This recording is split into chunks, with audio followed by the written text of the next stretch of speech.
Okay, ngataure about presidential elections. ZANU-PF pakabuda video riya rine team refers vachitransfer vanhu kubva kuma-rural constituency vachivaendesa ku-urban constituency. But the question is, how are they going to manipulate the presidential election?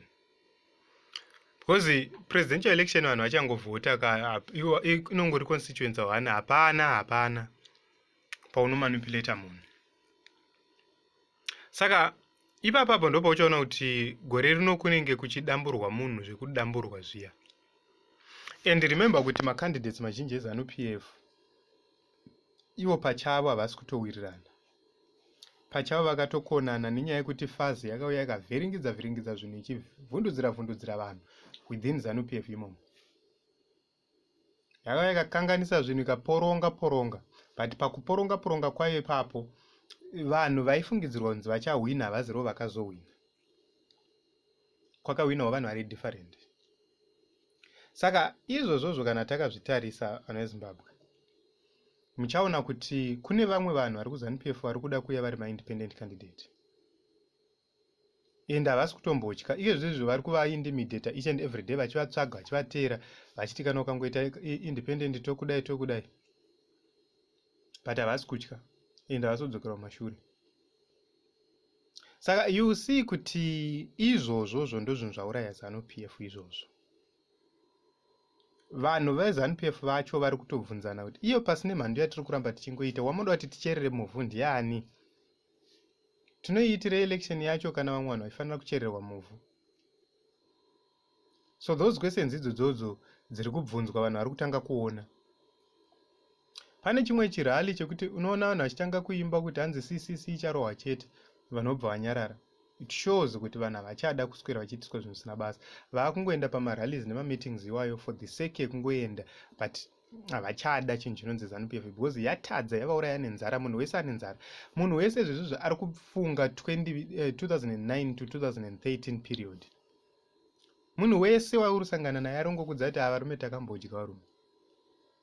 Munoti tingatadza kudya zvekare. Zviri kurevei? Zviri kuratidza ZANU-PF haisina support. Regai ndimbokuudzai ndichiti kune vanhu vandotoziva vakatransferwa maconstituencies kubva kuma-rural constituencies vachienda kuma-urban constituencies. Anotokudza kuti ndatransfer shamwari. Asi chandatransfera ndechekuti ndaapproachwa zvikanzi shamwari toda kuti uende ku-urban constituency. But inini ndiri kungonovhotera pachinja ipapo. Kunovhotera pa-CCC ipapo. So yari kuti kana ini ndikaramba manje, I will be targeted and I will be victimized. Saka vari kutoti takawanda. Which means 3/4 yevanhu vavari kutransfer yava vachinoisa kunhengi uko, the probability yekuti they will be influenced by others kuti vavhotere pashanu. Because vanhu vari mukiu muyamu yakada kudza chokwadi. Muyamu yamukiu vanhu vanenge vachingotaurana chokwadi muya. Kuti varume ngativhote. Ndopa unoona kuti munhu anosvika atoshapenwa atonyatsooneshwa kuti for sure. Apa regai ndingonoisa pashanduko apa.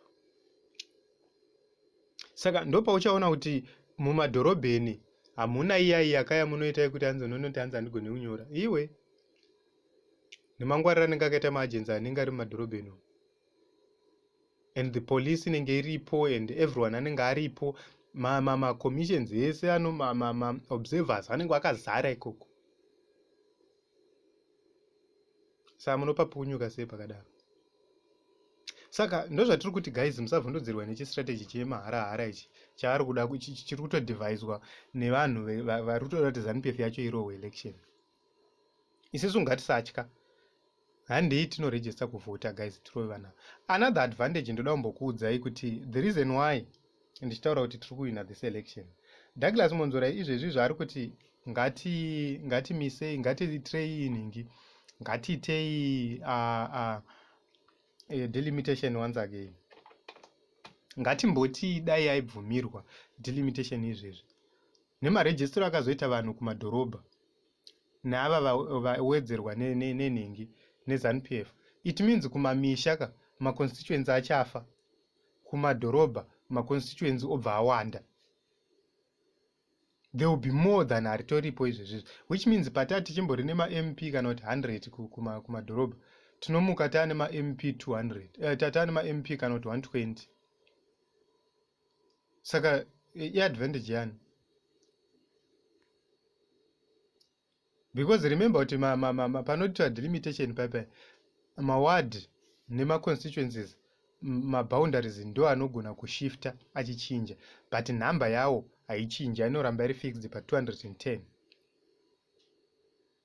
Saka inowina sei ZANU-PF this time around guys, kungonorova munhu.